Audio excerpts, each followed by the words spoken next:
This is for the woman who gives everything and wonders what's left for her.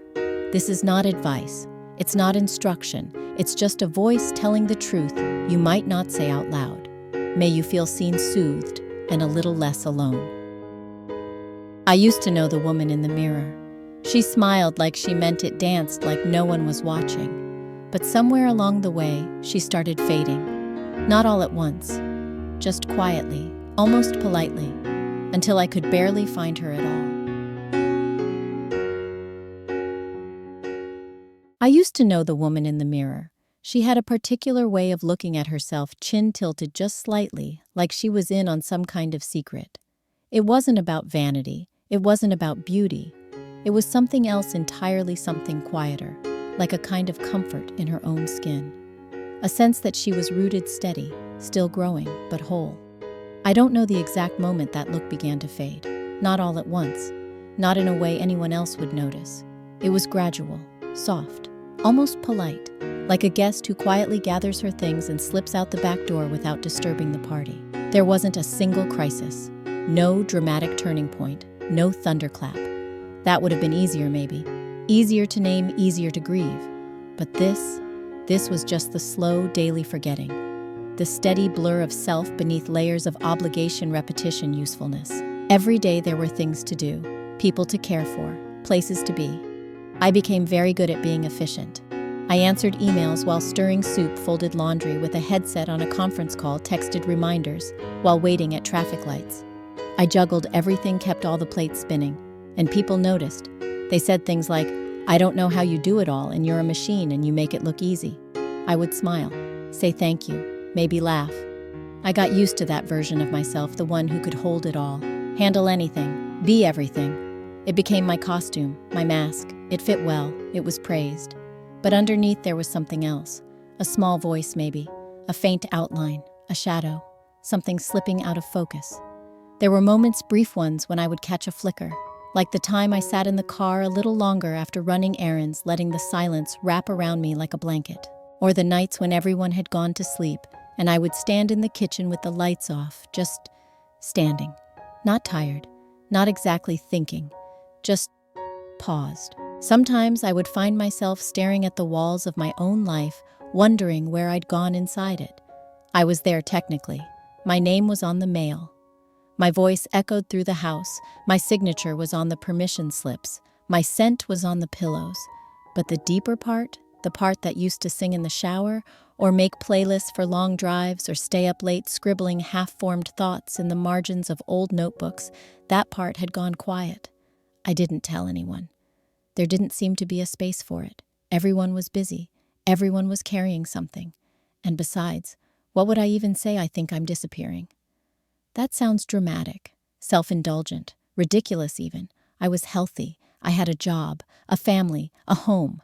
Gratitude should have filled every corner of my life, but instead there were places that felt hollow, not broken, just uninhabited. I think it's possible to live a full life and still feel like a ghost in the middle of it. That's what I had become in small ways, a reliable ghost, present but not fully in it, smiling, functioning, performing the tasks, keeping up the appearances, but never quite sitting still long enough to ask, who is this all for? And if it's for everyone else, then what's left for me? Even in rest, there was no restoration. Only the anticipation of what was next, what needed doing, what was overdue. I stopped asking myself what I wanted. At first because there wasn't time, later because I no longer had an answer. It's strange the moment you realize you can't even name your own desires. That's when it began to feel real, not in a dramatic way but like a slowly clearing fog. I started to notice it in the smallest things. I couldn't remember the last time I bought something just because I liked it. I couldn't remember the last time I danced even alone in the kitchen. I couldn't remember the last time I laughed so hard my stomach hurt. It wasn't sadness, it was absence. And that's what made it so hard to explain. Sadness can be named, it has weight. You can point to it and say there it is. But this was lighter than air. It slipped between words. It lived in the pauses, in the gaps between who I used to be and who I had become. People ask, how are you? And you say, fine. And in a way you are, because nothing is wrong. Not really. But also something is missing. And the thing that's missing is you. So I kept moving, kept serving, kept planning meals, booking appointments, managing chaos. There's comfort in the rhythm of it. There's a kind of dignity in usefulness. But usefulness without meaning is a quiet kind of exile. You go on living but stop belonging to yourself. And one day, standing at the sink, I caught my reflection in the darkened kitchen window. It was late. The house was quiet, the dishes were done, and there I was, just standing there, not smiling, not rushing, just there. And I didn't recognize her, not in a painful way. More like seeing a distant cousin you used to play with as a child, now grown, and wondering, where did the time go? That night, I didn't sleep right away. I lay in bed with my eyes open, staring into the dark. Not sad, not angry, just still. And a thought came so quietly I nearly missed it. I used to be someone else. Not someone better, not someone more impressive, just someone different. Someone who knew what made her laugh. Someone who could name her favorite color without Googling a personality quiz. Someone who kept dreams like treasures in her pockets and pulled them out just to feel the edges. And I wondered if she's still in there, buried beneath the schedules and service and silence. How do I find her again? Because I miss her. I do. And I think, no, I know she's been waiting for me to remember. I woke up the next morning before anyone else. The house was still. The hallway dim with the soft gray of a sky, not yet sure whether it would rain or shine. I moved through the kitchen like I always did, knowing the dance by heart, open the cabinet, fill the kettle, press the button. The same motions, the same rhythm. It felt familiar. It felt automatic, but something had shifted. Not in what I did, but in how I was watching myself do it. There was a time not long ago when I thought this kind of efficiency was a badge of honor. I could wake, serve, organize, anticipate, clean, coordinate, smile, listen, hold, fix, and make it all look effortless. And maybe that's what others saw. A woman with a handle on everything. A woman whose life ran like clockwork. But I knew what they didn't see. What I barely let myself see. Underneath the schedule, there was no script. There were days when I moved from one task to the next without a single moment of my own thought. When the entire day passed and I couldn't recall what music had played in the background or whether the tea I poured had ever been finished. I answered questions, gave directions, managed requests. People needed me, and I delivered, again and again. The strange thing was, the more I showed up for everyone else, the less present I felt inside my own body. It was like watching someone else's life through a glass wall, close enough to see, too far to touch. I began to realize how many masks I wore in a single day. In the morning, I was the motivator, the one who made sure everyone got out of the door with lunches, shoes, assignments, brushed hair, and maybe, if there was time, encouragement. Later, I became the problem solver, the professional, the one who responded to emails with clarity and patience, even if she hadn't had time to eat lunch herself. In the afternoon, I morphed again, chauffeur, snack manager, peacekeeper.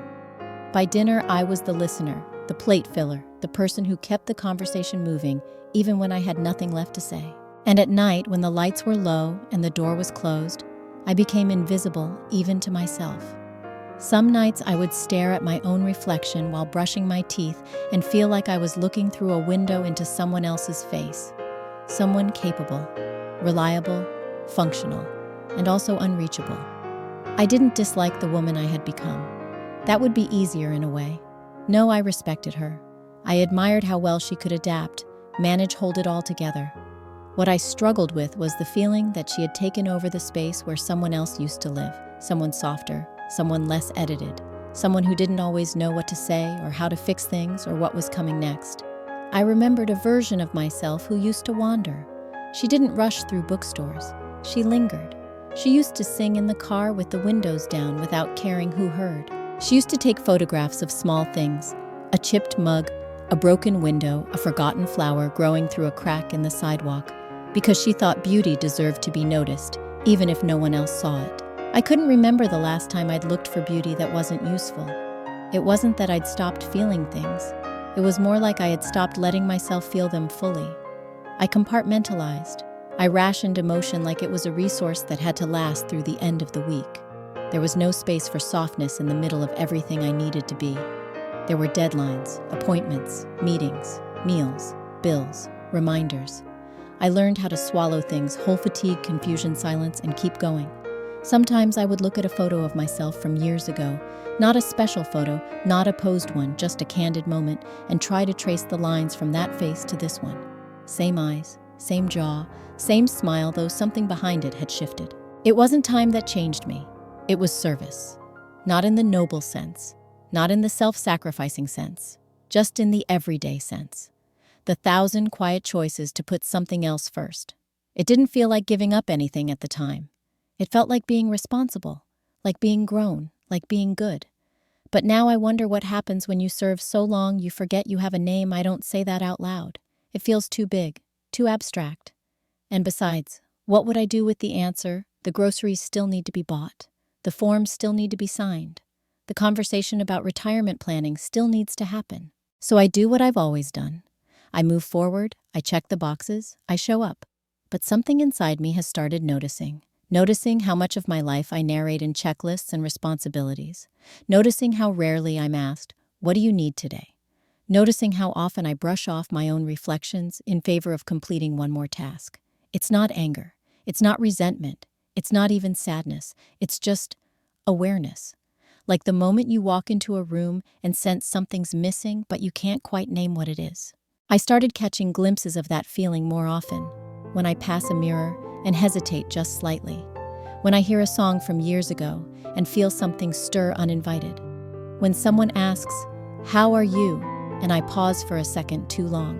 That pause holds more truth than all the sentences I rush to say afterward. Sometimes I want to say, "I don't know how I am.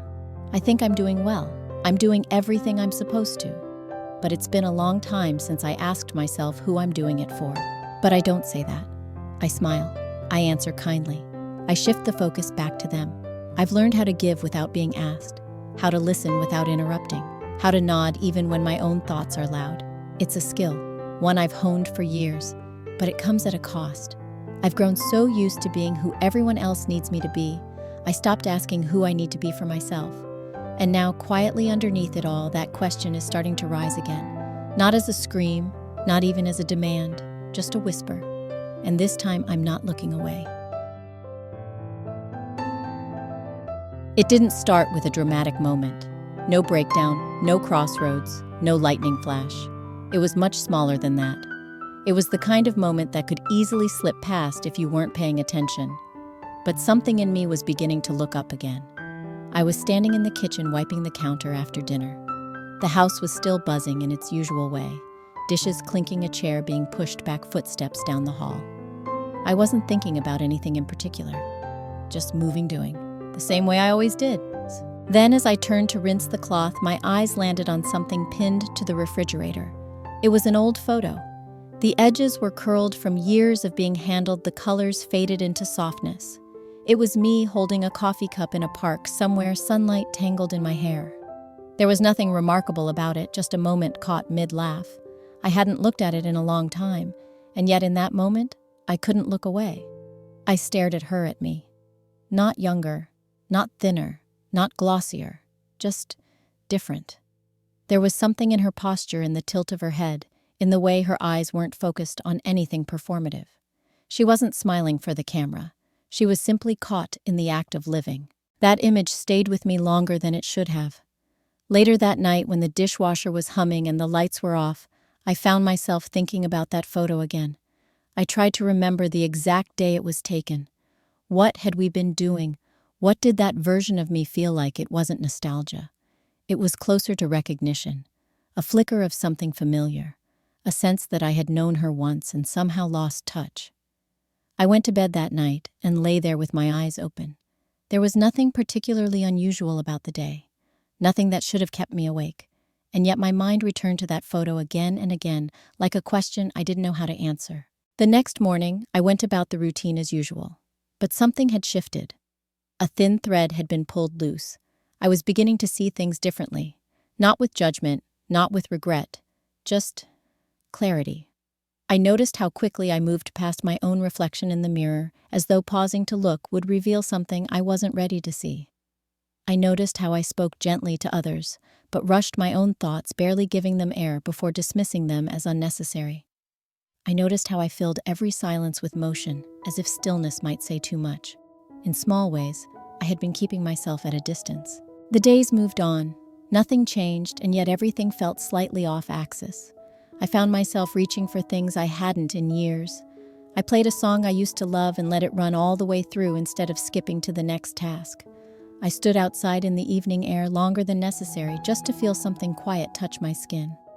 One afternoon, I passed a bookstore I used to visit and stepped inside almost by instinct. I wasn't looking for anything.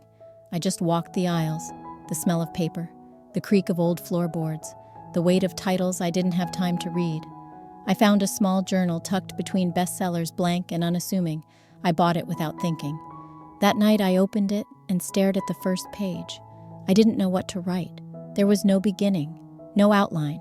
I simply put the pen to paper and waited. At first the words were hesitant, scattered. Then slowly something opened. I didn't try to be poetic. I didn't try to make sense. I just let myself speak, not to anyone, not even to myself really, just speak. It was the first time in years I had written something that wasn't a list or a reminder or a message to someone else.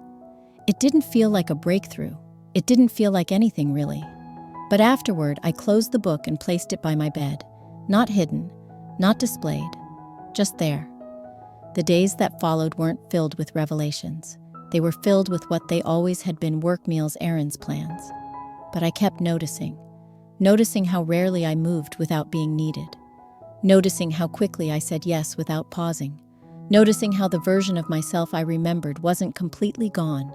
She was just buried beneath everything I had been busy proving. Sometimes I would catch myself mid-thought, halfway through a conversation, and realize I hadn't said what I really wanted to say. Not because I was afraid, but because I was used to measuring my words for everyone else's comfort. That kind of silence sneaks in quietly. You don't notice the first time you hold back, but over time it becomes your fluency. And then one day something small tugs on you.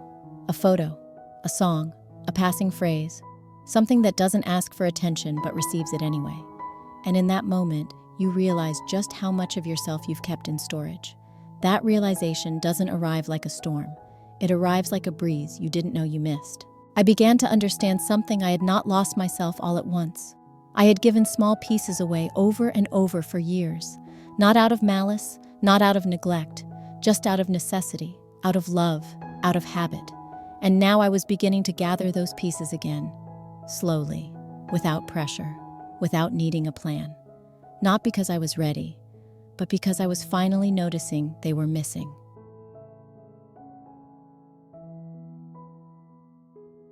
It didn't happen all at once. That was the part I never understood before.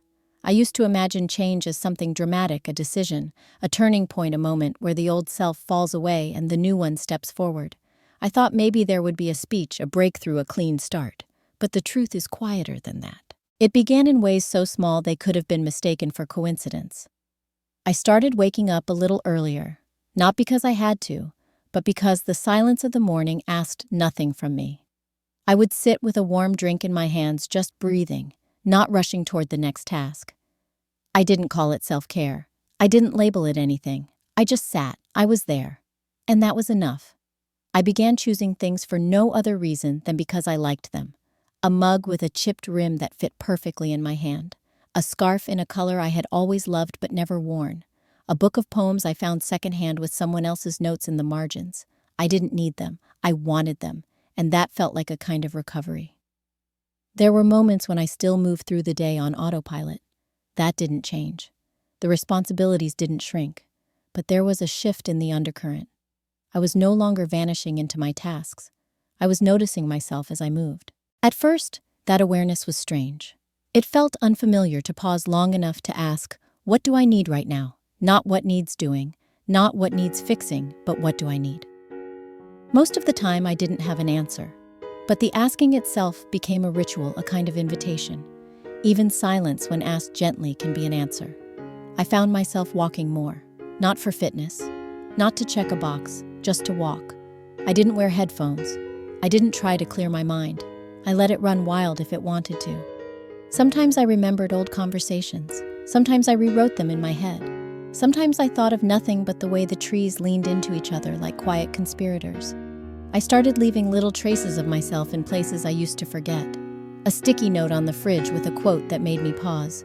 A song left playing after everyone had left the room.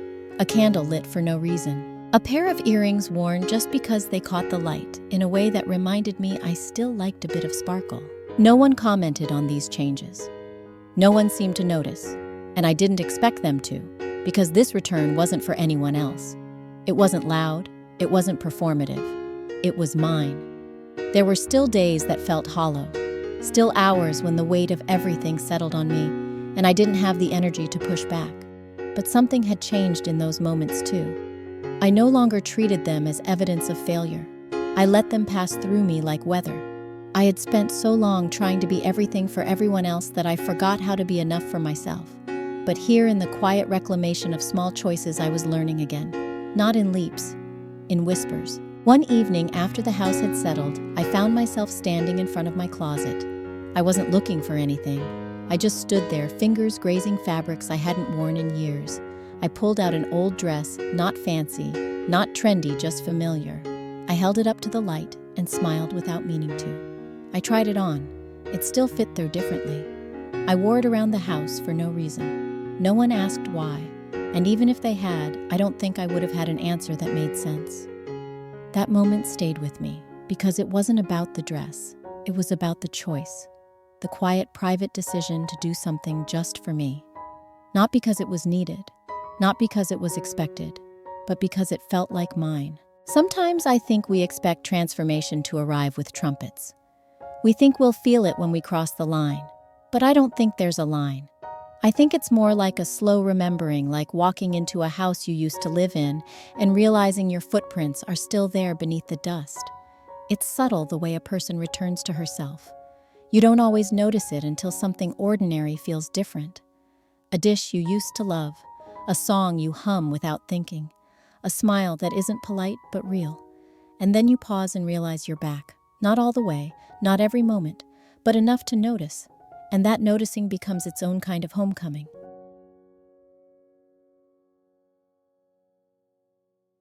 There's a strange kind of beauty in realizing you never truly disappeared. You were just out of focus. It took me years to understand that. For so long, I thought I had lost myself.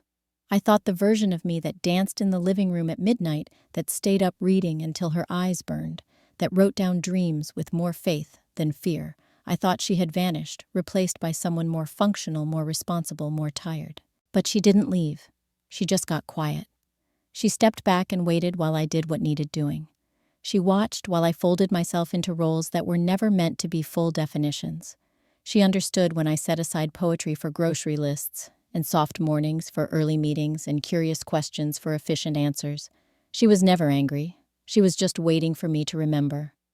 And now I do. Not all at once, not with a grand return, but in pieces, in small daily acknowledgments that I am more than what I provide, that my worth is not measured by the meals I make, the bills I manage, or the way I hold up everyone else's world. I used to think being good meant being useful. Now I think being whole means being honest. Honest enough to say I'm tired. Honest enough to say I need time. Honest enough to say I want more. Not in a greedy way. Not in a way that takes from anyone else. Just in a way that makes space for who I am outside of what I do. I've started speaking to myself differently. I no longer rush past the mirror. I stop. I look. I greet myself even if silently. I don't search for flaws or praise. I just acknowledge. There you are. I see you. There's something quietly powerful in that. I've stopped expecting others to name what I'm missing. It's not their job. It never was. This work, this soft excavation of self is personal. It's sacred. And it happens in moments no one sees. In the middle of a mundane afternoon, in the pause before saying yes, in the choice to stay home when I'm worn thin, in the walk taken just for the air. I don't need a title for what I'm doing. I don't need it to be a movement or a transformation or even a project. I just want to be here again, in my own life, in my own skin, fully. Sometimes I still drift. I forget. I fall into old patterns. I reach for autopilot when I'm overwhelmed. But something in me is different now. There's a softness, a listening, a steadiness that wasn't there before. I carry her with me now, the woman I thought I'd lost. She walks beside me when I choose silence instead of explanation. She nods when I close my laptop at 6 p.m. instead of 10. She laughs when I sing to a song no one else likes. She's with me when I sit alone and don't feel lonely. And when the world gets loud again, when the noise of roles and routines tries to drown her out, I know how to find her. I know where she waits. In the margin of a journal, in the steam of a quiet cup of tea, in the space between inhale and exhale. She's me. She's always been me. I used to think I had to become someone new. Now I know I just had to remember who I already was. And if you're listening to this, if you've ever felt like you're going through the motions, like your reflection has grown faint, like your name has become more of a function than a feeling, I want to say something simple. You're still in there. You haven't been erased. You haven't failed. You haven't missed the moment. You've just been busy doing what women have done for generations, holding the pieces together quietly, without applause. But you deserve more than function. You deserve to be held even by your own hands. You deserve to be known even by your own heart. You deserve to be seen not for what you do, but for who you are when no one's watching. And I hope truly that you begin to remember yourself. Not in one sweeping moment, not in one perfect plan, but in the slow, sacred act of turning toward your own life again, in the warmth of your breath, in the light behind your eyes, in the softness that never really left. You were never gone. You were just waiting. And now, you're home.